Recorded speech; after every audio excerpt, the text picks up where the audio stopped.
Je vous souhaite la bienvenue à l'église Momentum. Et comme il est coutume dans notre église, avant de vous rasseoir, prenez un instant pour saluer peut-être les gens que vous n'avez pas eu encore le temps de saluer autour de vous. On est dans la joie de pouvoir se retrouver chacun ici. Et pendant ce temps, je souhaite la bienvenue à tous ceux et celles qui nous rejoignent sur Internet, sur Facebook Live, YouTube Live, Enseigne-moi, Top Chrétien. Vous êtes les bienvenus. On est heureux de vous accueillir avec nous ce matin.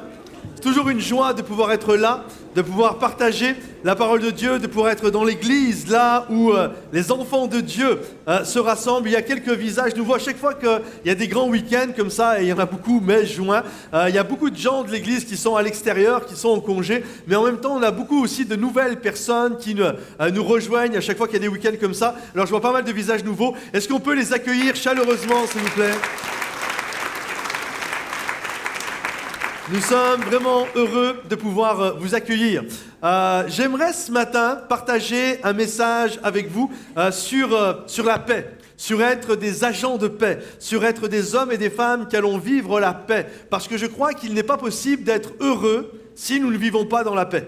Si je suis toujours en conflit, c'est complexe pour être dans la paix. C'est complexe pour être heureux, tout simplement. Il y a quelques temps de ça en arrière, j'ai fait des obsèques et j'étais dans un endroit, un cimetière, donc, et là, juste après les obsèques, j'ai commencé à me balader au milieu des petites rues là, qu'il y a dans le cimetière, là, je ne sais pas comment on appelle ça, des impasses, enfin bref, les petits chemins qu'il y a. Et j'étais là et je regardais les tombes, je regardais les tombeaux un petit peu. Je ne suis pas quelqu'un de lugubre, je vous rassure, mais j'aime bien, je regardais comme ça et j'aime bien voir les noms, j'aime bien voir les gens qui ont vécu, j'aime voir les dates, ceux qui sont nés en 1800, j'essaie toujours de trouver la tombe la plus vieille, des trucs comme ça. Et également, ce que les gens disent, vous savez, l'épitaphe, ce que les gens de notre famille ont dit de nous et toutes ces choses-là. Et lorsque j'étais en train de me balader, de regarder tous les différentes tombes, j'étais interpellé par une chose. Surtout pour les tombes anciennes, c'est moins vrai aujourd'hui, mais c'était régulier, quasiment toutes les vieilles tombes. Il y a une appellation dessus, il y a quelque chose d'inscrit dessus, c'est écrit « Ici repose en paix ». Et là, tu as le nom de la personne. Tu fais la tombe d'à côté. Ici repose en paix. Tu fais la tombe d'à côté. Et là, dans la tombe, carrément, c'est un caveau. Ils sont 8 à l'intérieur, les uns au-dessus des autres. Ici repose en paix. Et à côté, ici repose en paix. Et je me suis fait la réflexion suivante. J'ai dit, il faut vraiment être dans un endroit où ils sont tous morts pour réussir à être en paix les uns à côté des autres. Tu prends les mêmes, tu les ressuscites tous d'un seul coup. Et tous ceux qui arrivent à reposer en paix les uns à côté des autres, d'un seul coup, ça devient une catastrophe. D'un seul coup, tu prends les mêmes, les uns au-dessus des autres, les uns à côté des autres, et ça devient la guerre totale. Il faut être mort pour réussir à reposer en paix les uns à côté des autres. Et j'espère que vous êtes avec moi, mais j'espère ne pas attendre de mourir pour être un jour à côté de ma femme et dire « Ici repose en paix ce couple qui n'a pas réussi à reposer en paix quand ils étaient vivants », vous comprenez ? Et on veut reposer en paix, on veut être en paix les uns avec les autres. Comme je disais tout à l'heure, c'est tellement important. Lorsque Jésus a fait ce que, pour moi, à mes yeux, le plus beau message qui a jamais été prêché dans toute l'histoire de l'humanité, on l'appelle le sermon sur la montagne. Il commence avec les béatitudes. Et les béatitudes, ce sont des clés pour connaître le bonheur dans sa vie. Et une des clés, il y en a plusieurs, et une des clés, c'est « Heureux ceux qui procurent la paix ». Si tu peux mettre la diapo. « Heureux ceux qui procurent la paix, car ils seront appelés fils de Dieu ». Et là, le Seigneur veut être très clair avec nous. Il veut nous faire comprendre une chose. Tu désires être heureux. Je ne vais pas faire lever la main parce que je pense que tout le monde leverait la main. Je pense qu'il n'y a personne ici qui décide. Moi, la vision de ma vie, c'est d'être malheureux. On veut tous être heureux. Et Jésus nous donne une clé. Il dit, voilà, c'est impossible d'être heureux si tu es en conflit. C'est pas possible. Tu peux pas être en guerre avec ton voisin, te faire les 400 coups, être en conflit tout le temps avec ta femme. Le soir, tu rentres et ton mari arrive et là, vous vous jetez toutes sortes de paroles blessantes et avec les enfants, pareil, au job, pareil. Tu peux pas être heureux si c'est comme ça. La réalité, tu peux pas. Et Dieu nous dit, tu veux être heureux, alors heureux ceux qui procurent la paix. Et le mot ici, le mot procurer la paix, l'explication de ce mot-là, la définition en grec, parce que ça a été écrit en grec, le Nouveau Testament, c'est erénopoios. Et erénopoios veut dire trois choses. Ça veut dire procurer la paix. En fait, procurer la paix, nous en français, on a l'impression que c'est plusieurs mots. En grec, c'est qu'un seul mot. C'est également, on pourrait le traduire par pacificator. D'ailleurs, il y a de nouvelles versions de la Bible où vous avez ça, pacificator. Et une des versions que j'aime énormément, et la majorité des nouvelles versions de la Bible, c'est artisan de paix. Et je crois vraiment que le Seigneur nous invite à être des artisans de paix. Moi, artisan, des trois significations, c'est celui qui me parle le plus, certainement parce que je suis un fils d'artisan.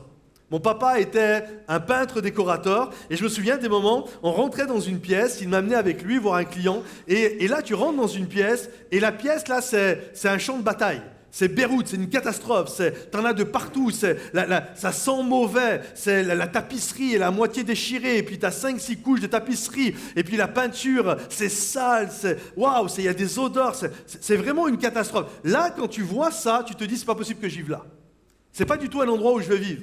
Sauf que cet endroit, mis dans les mains d'un artisan, en l'occurrence de l'époque mon papa, d'un seul coup, tu revenais une semaine plus tard et la pièce était rendue magnifique. Elle sentait bon, c'était clair, les peintures étaient magnifiques, il pouvait y avoir des tapisseries, il pouvait y avoir toutes sortes de décorations à l'intérieur. Et d'un seul coup, vous comprenez, c'est ça un artisan. Un artisan prend quelque chose qui ressemble, une matière première, généralement c'est ça, il prend une matière première, quelque chose qui ressemble à rien, et une fois que ça passe dans les mains de l'artisan, ça devient un chef-d'œuvre. Et le Seigneur nous invite à être des artisans de la paix. Souvent, quand on parle de la paix, la plupart des gens, voici comment on fonctionne, je l'ai entendu des centaines de fois dans ma vie. Quand on voit qu'une situation est catastrophique, la plupart des gens vont dire « Ouh là là là là, laisse-moi tranquille, moi j'aime bien la paix. » C'est pas ça, procurer la paix. Procurer la paix n'est pas laisser une situation catastrophique. Ce n'est pas laisser une pièce qui ressemble à rien. Vous comprenez? Ce n'est pas laisser quelque chose qui ne ressemble à rien. C'est pas ça. C'est pas laisse-moi la paix. Un vrai artisan va prendre la situation catastrophique et il va la rendre belle avec tout son savoir-faire, avec tout son cœur, avec tout ce qu'il va pouvoir mettre. Et c'est ça, devenir un artisan. Notre Dieu est un artisan. Au commencement, Dieu créa. Je vous le refais. Au commencement, Dieu créa. Au commencement, Dieu créa les cieux et la terre. Et là, on reprend. Donc, une matière première, c'est ça un artisan. La terre était informe et vide. Un artisan part toujours de quelque chose qui ne ressemble à rien. La terre était informe et vide. Et il y avait le chaos au-dessus de l'abîme. C'était une catastrophe, le truc. Mais Dieu créa. Dieu est un artisan. Il a fait un matin, il a fait un soir et il a tout créé à l'intérieur. Il a pris une boule qui ressemble à rien et il en a fait la terre avec tout ce qu'elle contient. Ça, c'est être un artisan. Pour vous donner des images de ce que peut être un artisan aujourd'hui, j'ai mis plusieurs images. Si tu peux mettre, par exemple, cette dame, c'est un artisan. Tu lui donnes des bobines de fil. Toi, tu les prends. Moi, tu me donnes des bobines de fil, là. Et ça va tout s'entremêler. Ça va être une catastrophe, le truc. Et elle, tu lui donnes du fil. Tu lui donnes une petite pièce de tissu. Et d'un seul coup, apparaît des robes. Vous comprenez? C'est ça, un artisan.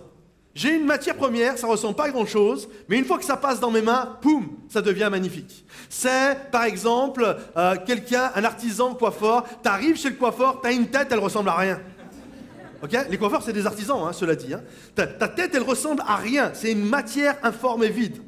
Lorsque l'artisan coiffeur met ses mains dans ta tête avec son ciseau, ch'tac, ch'tac, ch'tac, ch'tac, et d'un seul coup, poum, tu ressembles à un mannequin et tu as même les lunettes en prime. Waouh, c'est génial. Vous comprenez? Un artisan prend des bûches.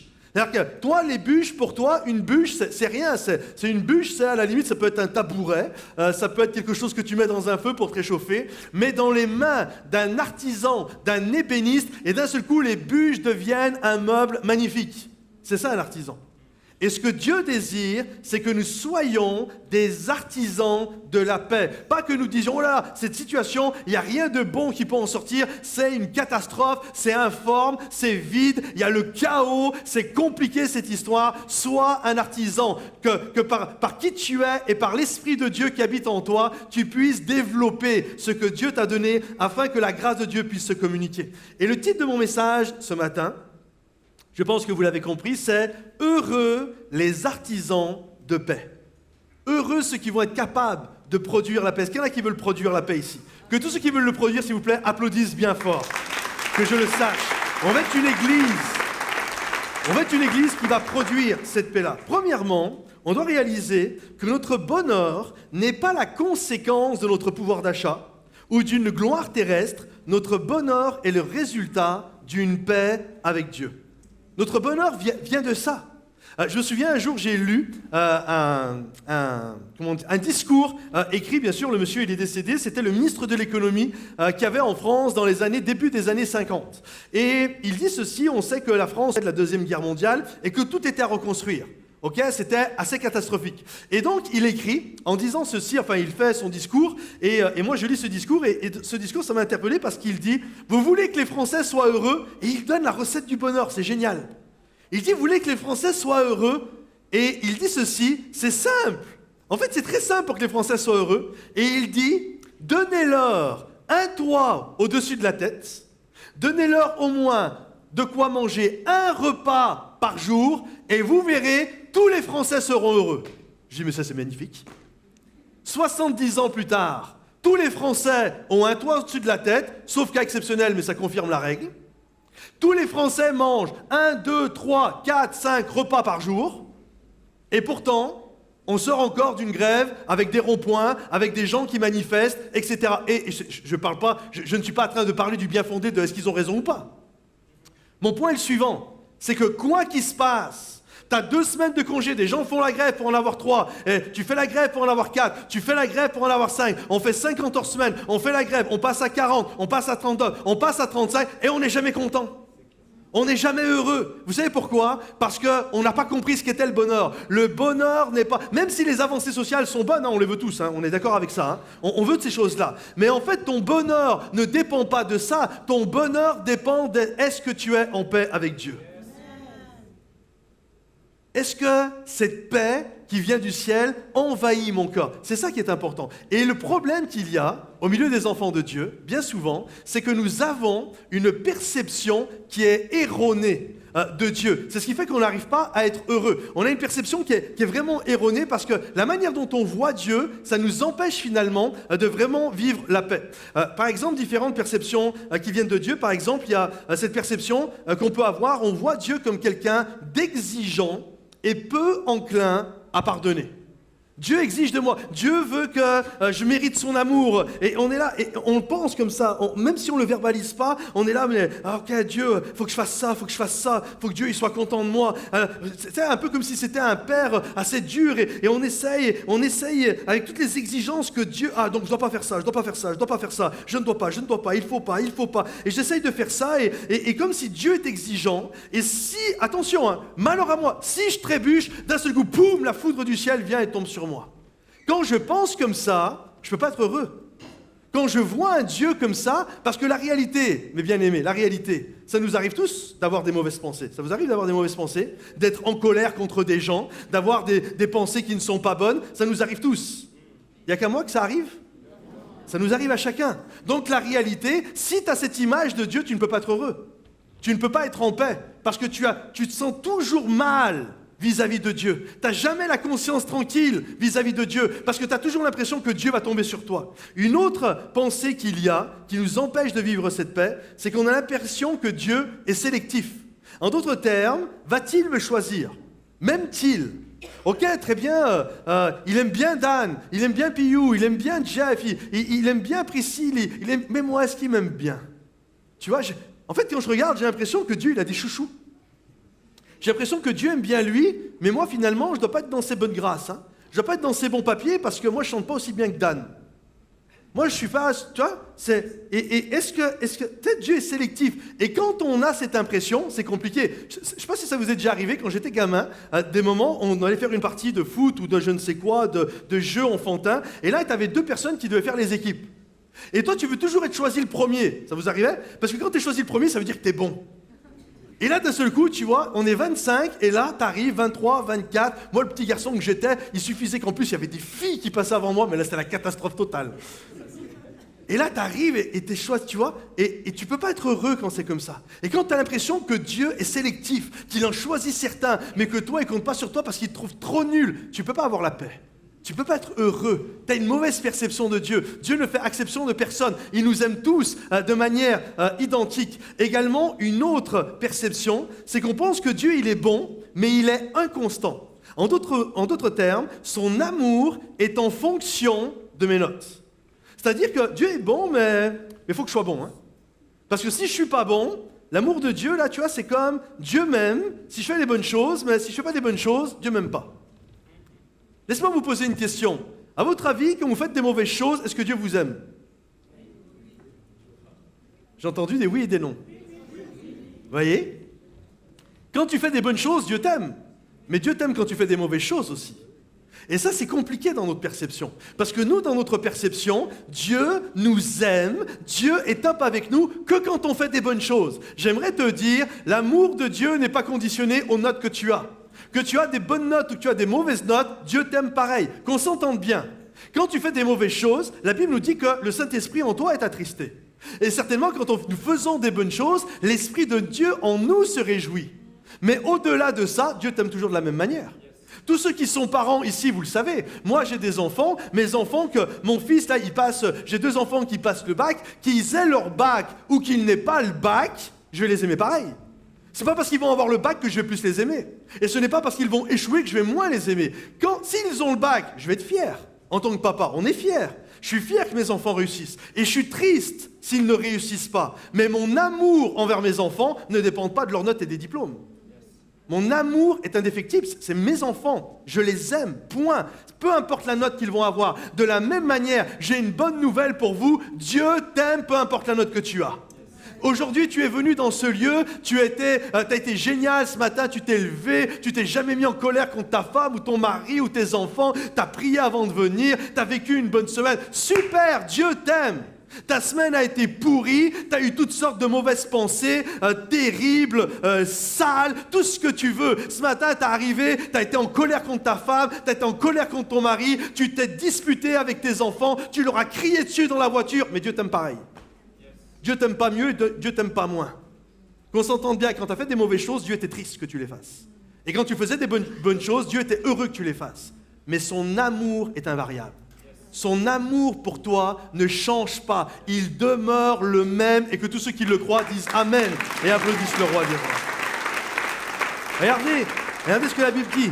Toute grâce excellente et tout don parfait descend d'en haut, du Père des Lumières, chez lequel il n'y a ni changement et ni ombre de variation. L'amour de Dieu envers nous ne souffre d'aucune ombre de variation. Que tu sois top ou pas, Dieu t'aime. C'est pour ça que quand je comprends que j'ai les bonnes perceptions, que Dieu m'aime, que Dieu n'est pas sélectif, que Dieu veut mon bonheur, que Dieu, c'est pas si j'y suis arrivé, c'est bien, je suis pas arrivé. Non, Dieu m'aime. Si j'arrive à comprendre simplement que Dieu m'aime, alors je commence à recevoir cette paix. Cette paix ne dépend plus des circonstances. Cette paix ne dépend plus de mes notes. Cette paix dépend simplement de l'amour extravagant de Dieu et que tous ceux qui le croient disent Amen et applaudissent bien fort le roi des rois. Regarde ton voisin et avec, comme si c'était Dieu qui lui parlait, dis-lui Dieu t'aime. Vas-y, dis-lui Dieu t'aime. Dieu t'aime. Maintenant, dis-lui ceci. Une fois que tu lui as dit ça, dis-lui mais Dieu t'aime tellement qu'il ne veut pas que tu restes comme ça. Vas-y, dis-lui. Et là, il y a des femmes qui sont en train d'énumérer à leur mari tout ce qu'ils doivent changer. Dieu nous aime, écoutez bien, Dieu nous aime tel que nous sommes, mais il nous aime tellement qu'il veut nous transformer à son image. Il veut que nous soyons désormais des artisans de la paix. La Bible dit, un homme ne peut pas donner ce qu'il n'a pas reçu. En d'autres termes, pour communiquer la paix, pour être un artisan de paix, je dois, moi d'abord, avoir eu cette paix. Avoir reçu cette paix, d'avoir compris que la colère de Dieu, elle est tombée sur Jésus. Jésus, lorsqu'il est mort sur la croix, c'était comme un paratonnerre. Vous savez, un paratonnerre, ça attire la foudre. Jésus, sur la croix, c'était notre paratonnerre. Il a attiré la colère de Dieu à cause de nos péchés, à cause de nos mauvaises notes, à cause de tout ce que l'on a fait. Il a attiré la colère de Dieu et la colère qui est tombée sur Dieu nous a amené la paix à chacun d'entre nous. Et maintenant que j'ai cette paix et que je comprends que cette paix a envahi mon cœur et que cette paix ne dépend pas des circonstances ou d'un Dieu sélectif ou je ne sais quoi, d'un seul coup, je peux communiquer la paix à mon tour. Je reçois la paix, deuxièmement, recevoir la paix de Dieu pour communiquer cette paix à notre tour. Moi, je me souviens, un jour, je discutais avec un monsieur et il me disait, tu sais, moi, je n'ai pas de problème avec Dieu. J'ai surtout un problème avec les hommes. Et là, je lui dis, si tu as un problème avec les hommes, tu as un problème avec Dieu. Parce que la Bible dit, comment tu peux dire que tu aimes Dieu que tu ne vois pas et ne pas aimer ton frère que tu vois? Et quand tu comprends ça, alors il y a cette réalité. Si j'aime Dieu, je dois aimer mes frères et sœurs. Si je suis en paix avec Dieu, je dois communiquer cette paix. Et souvent, dans le verset, vous savez, soyez en paix les uns avec les autres. Certains vont se dire, bon, être en paix avec les uns, c'est facile, avec les autres, c'est un peu plus complexe quand même. Hein. Et souvent, on est comme ça. Ma paix, je la choisis. Je procure la paix à qui me procure la paix. Je suis gentil avec qui est gentil. J'aimerais vous dire, un artisan de paix, c'est quelqu'un qui prend une matière première qui ressemble à rien. En d'autres termes, même si l'autre n'est pas top avec toi, tu vas travailler cette paix et tu vas la communiquer. Un jour, il y a une femme qui va au médecin parce qu'elle était malade, ils font des examens, diagnostic, et là, le diagnostic tombe. Le médecin voit la dame, il dit, voilà, madame, on a regardé, on a les résultats. En fait, vous avez la rage. Et là, elle est surprise. Ah bon, j'ai la rage? Ouais, j'ai la rage. Vous avez la rage, madame? Et là, elle plonge dans son sac qui était par terre. Elle sort un cahier, une feuille, un stylo, et elle commence à écrire. Et là, le médecin, il se dit, oh, la pauvre. Elle croit qu'elle va mourir, elle fait son testament. Oh, bichette, la pauvre. Oh, non, non. Et là, il la regarde, il lui dit, madame, je vous rassure, hein, ça se soigne aujourd'hui, la rage. Ne vous inquiétez pas, vous n'allez pas en mourir. Ça ne sert à rien de prendre une feuille, un stylo et d'écrire votre testament. Et là, la femme, elle le regarde et dit, mais je ne suis pas en train de faire mon testament. Je suis en train de faire la liste de tous ceux que je vais aller mordre en sortant d'ici. Et de moment, on est comme ça. On veut mordre les autres. Lui, il m'a mordu, je vais le mordre. Lui, il m'a fait du mal.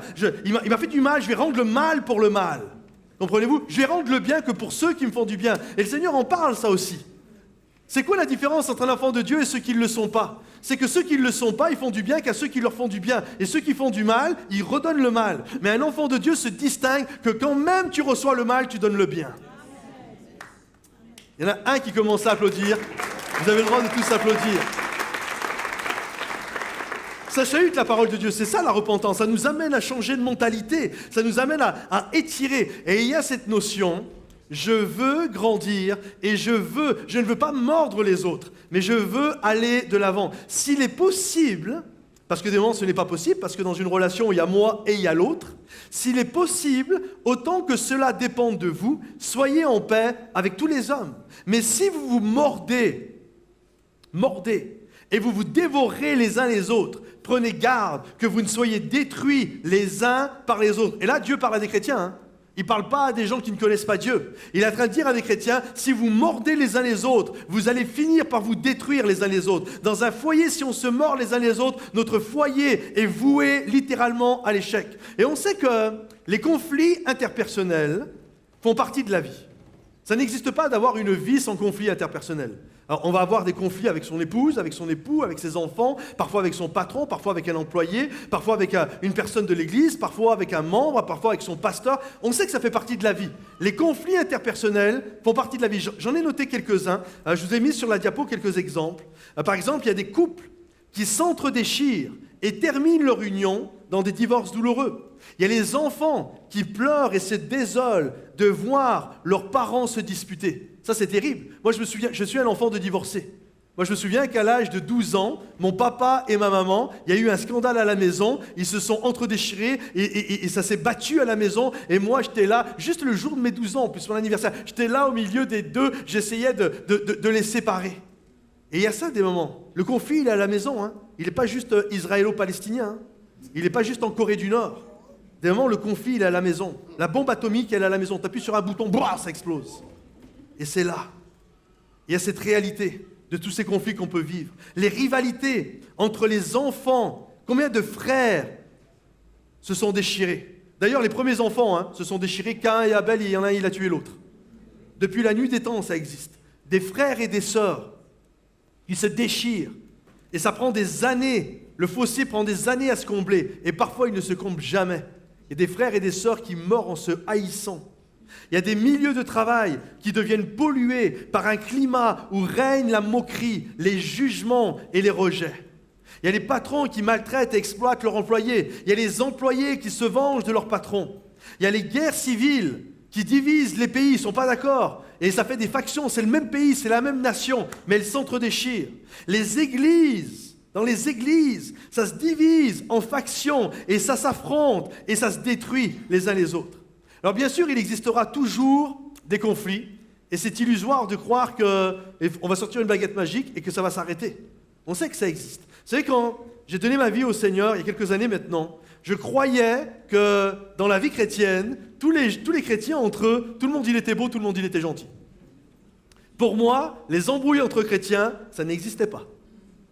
Pour moi, un divorce chrétien, ça n'existait pas. Pour moi, un mariage chrétien, monsieur se lève, madame se lève, les deux sont à fond, ils prient Jésus, le Saint-Esprit remplit le salon de la gloire de Dieu, les enfants arrivent, la présence de Dieu est là. Je pensais ça. Je pensais qu'une entreprise de chrétiens, je me souviens, j'enviais, je rêvais de travailler dans cette entreprise. Il y avait une entreprise dans l'église où j'étais, où je me suis converti. Il y avait un patron, il avait 7-8 employés, c'était que des chrétiens de l'église. Je me disais, mais ça doit être merveilleux de travailler dans cette entreprise. Les chrétiens, ils ne se disputent jamais. Et puis 24 heures se sont écoulées, bon un peu plus, peut-être 1 ou 2 semaines se sont écoulées. Et là, j'ai réalisé que t'as beau être chrétien, il va y avoir des conflits. Il y a des conflits dans les mariages. Il y a des conflits dans les jobs, il y a des conflits, il y a beau avoir chrétien, et il y a même des conflits parfois entre pasteurs, et il y a des conflits dans l'église. Moi, je me souviens, quand j'ai commencé à être pasteur, stagiaire pasteur, je me suis retrouvé, j'étais pasteur de jeunesse dans une église, et les parents, il y avait 2 factions dans l'église. Littéralement, ils se prenaient la tête, je me souviens plus la cause, parce qu'au bout d'un moment, tu sais même plus pourquoi ils se prennent la tête, et ils se prenaient la tête, et l'église se divisait. Et nous, dans la jeunesse, on avait des dommages collatéraux, parce que d'un coup, les parents partaient, les enfants partaient. Et il y avait toute cette souffrance qui était là. Et je me souviens un jour du pasteur, il décide de les réunir, ces 2 factions, en disant, mais ça va pas, venez, on les met. Ils avaient pris les responsables, les leaders un petit peu de chaque côté, et on les avait mis autour d'une table. Et là, le pasteur commence à parler, et là, il y en a un qui dit, de toute façon, je sais que Dieu pense comme nous, qu'on a raison, et je n'en démordrai pas. Et là, le pasteur le regarde, il lui dit, mais si tu ne démords pas, c'est que tu as mordu. Il dit, non, moi je mords personne. Bah si tu ne démords pas, ça veut dire que tu ne veux pas arrêter de mordre. Tu ne veux pas lâcher le truc. Ouais, mais tu comprends, et nanana, et nanana, et nanana. Et là, ça finit. L'église s'est divisée, elle s'est vidée. Il restait peut-être 20%. La plupart des gens sont partis juste parce que des gens voulaient avoir raison. J'ai une question pour vous. Qu'est-ce qui est le plus important? Avoir raison ou que la paix de Dieu règne?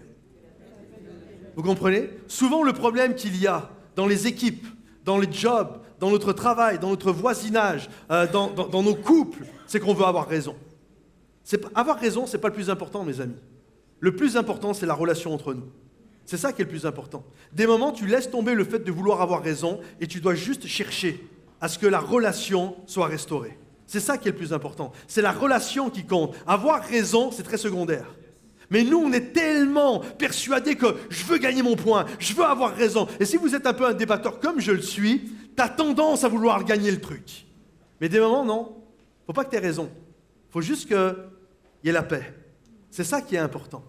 Et quand on est des enfants de Dieu, dans un couple, avec son épouse, avec son époux, même si tu penses que tu as raison par rapport à ton mari, lâche l'affaire. Si tu penses que tu as raison par rapport à ta femme, lâche l'affaire. Tu penses que tu as raison vis-à-vis de ton fils, que tu ne lui parles plus parce que c'est un sale gamin, lâche l'affaire, c'est ton fils. Tu es bien content que Dieu te pardonne. Nous sommes bien contents lorsque nous rampons à terre et que nous sommes sales de toutes nos mauvaises actions. On est bien content d'avoir un Dieu qui nous pardonne et d'avoir un Dieu qui nous donne la paix.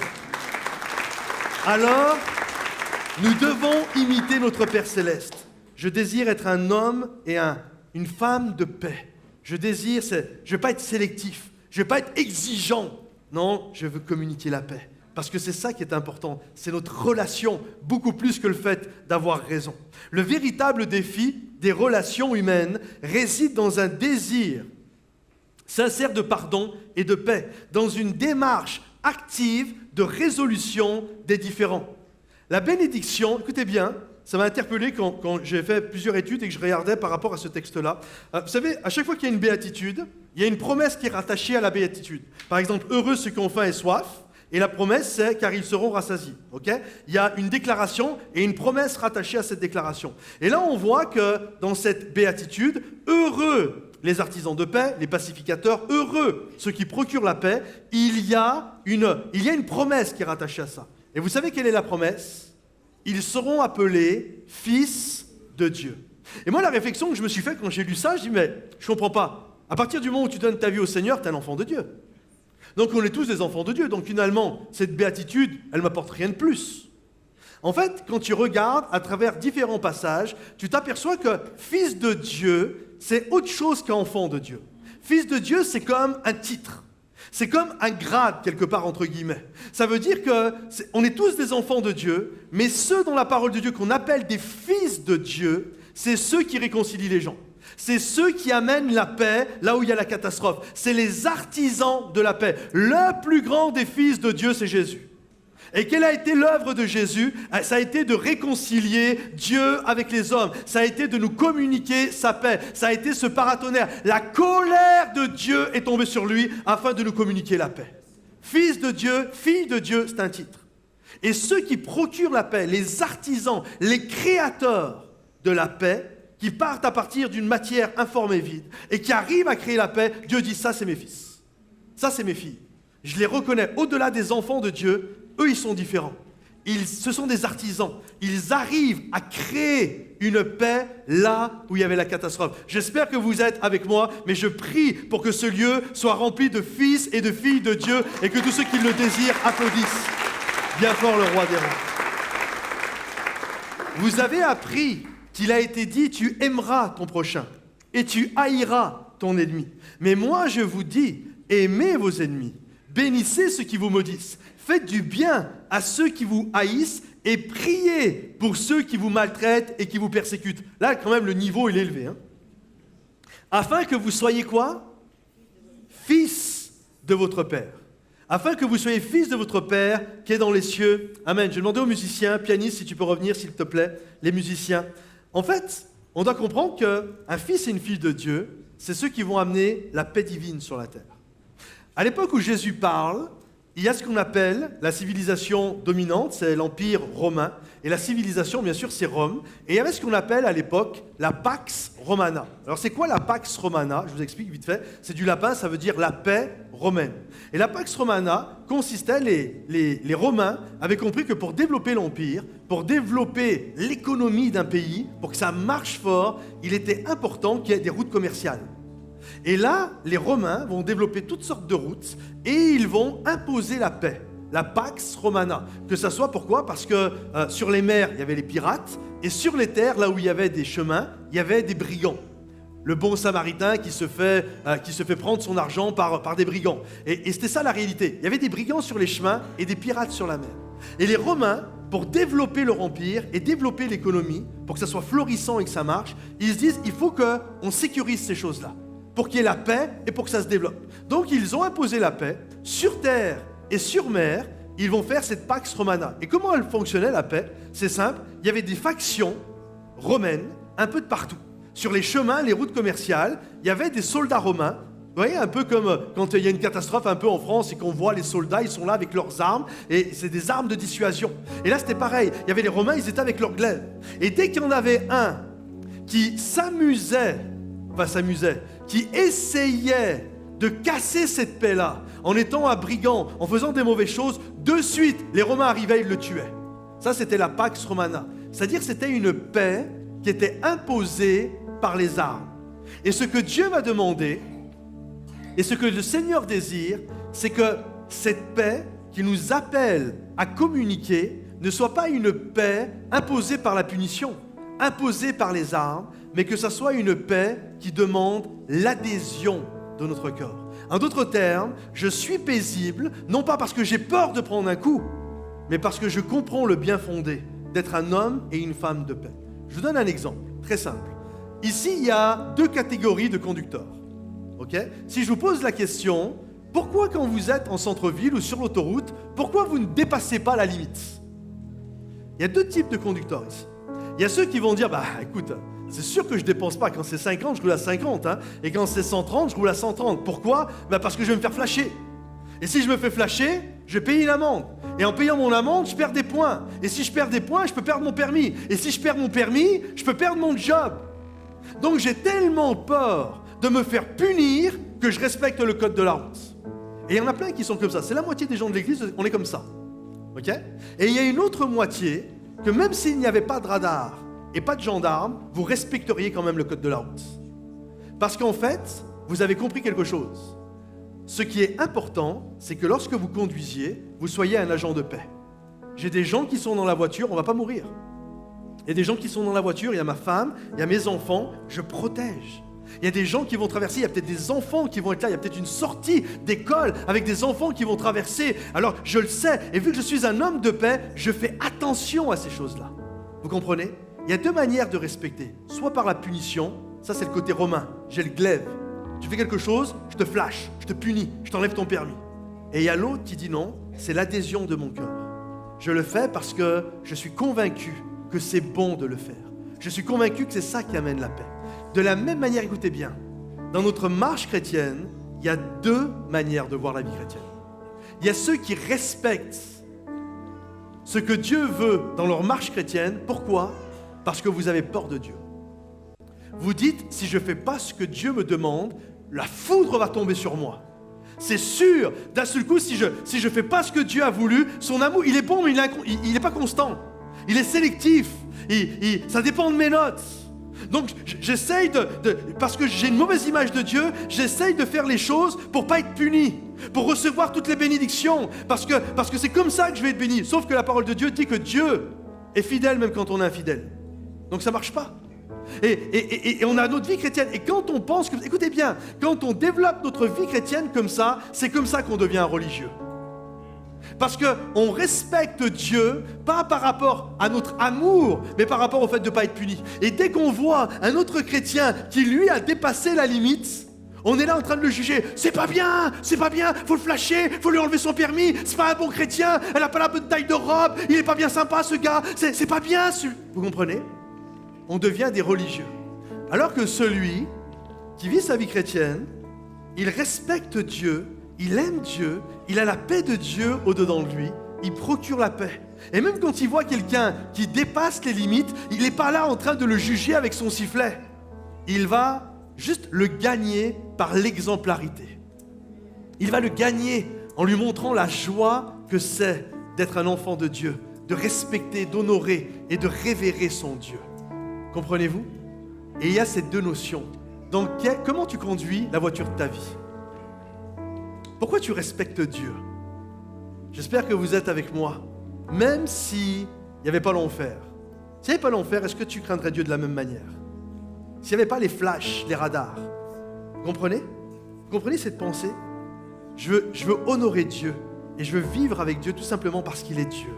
Parce que je l'aime, parce qu'il met sa paix dans ma vie.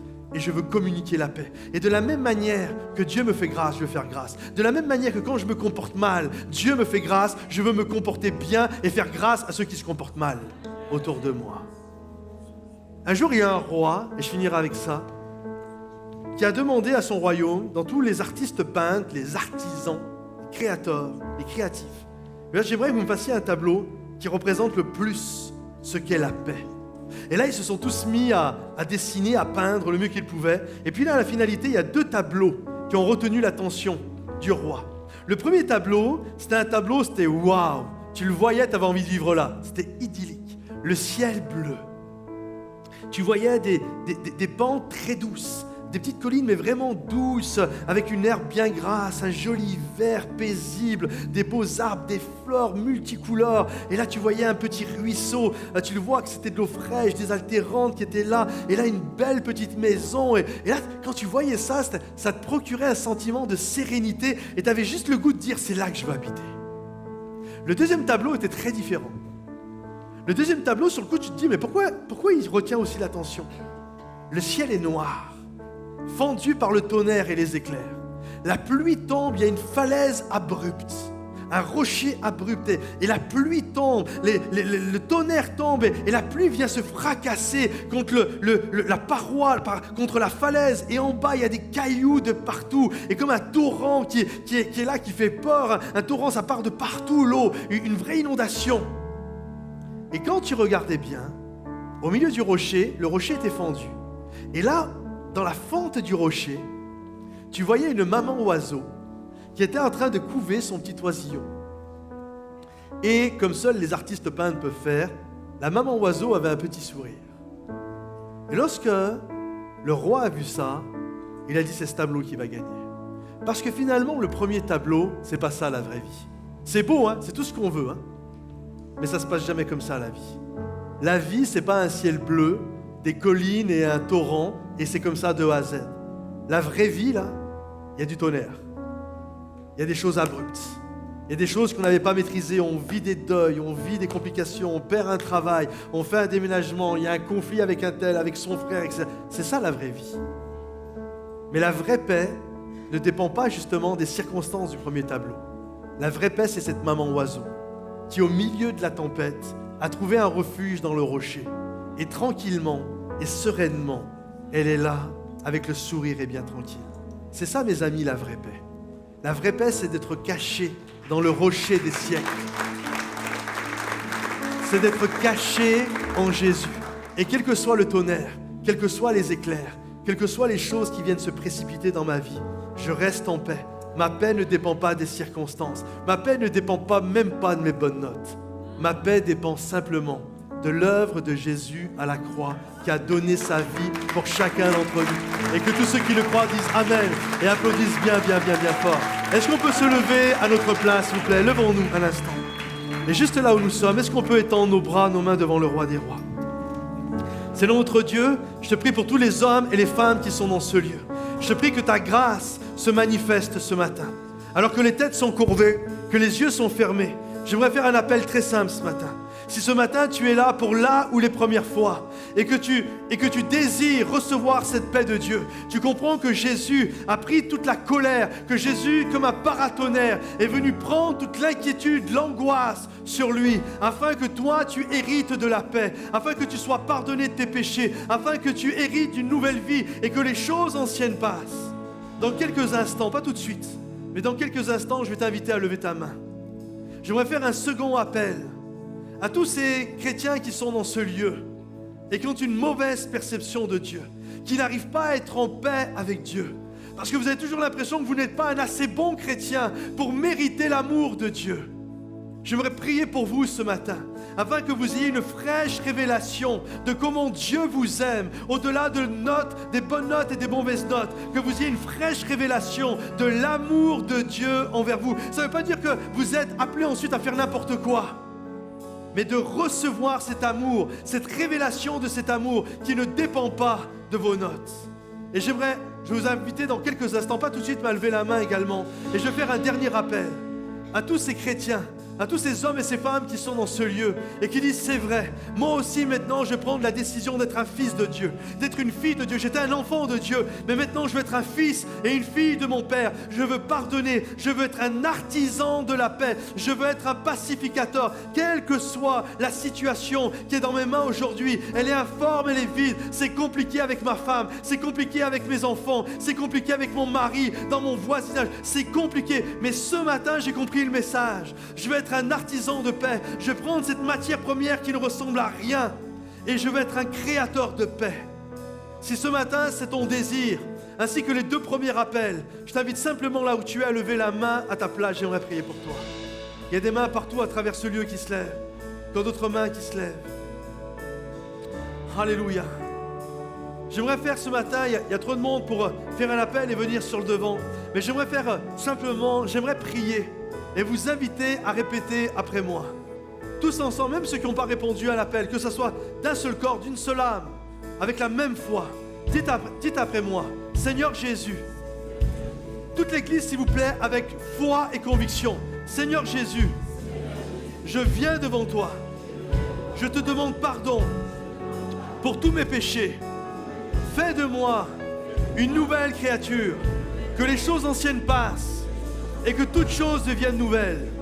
Donne-moi une fraîche révélation de ton amour envers moi, que je puisse être rassuré de l'amour que tu as pour moi, que j'arrête d'être inquiet.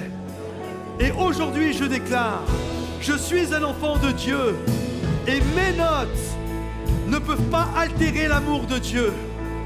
Alors ce matin, je prends la décision d'être un artisan de paix dans le nom de Jésus, et que tous ceux qui disent oui, amen à cette prière applaudissent le roi des rois et le Seigneur des seigneurs. Alléluia. Alléluia. Est-ce qu'on peut le déclarer avec toute l'équipe de louange et d'adoration? Alléluia. Louons et adorons. Ma force incomparable, incomparable. Tu viens à moi. Tu es l'espoir.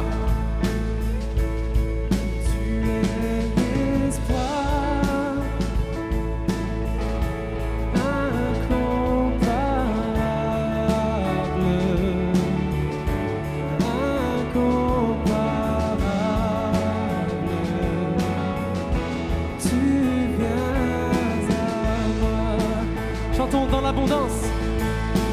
Dans l'abondance de ta grâce, dans la puissance de ton nom, tu me relèves,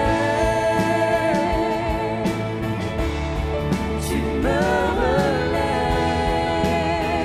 Oh, amour divin. Amour divin, inébranlable,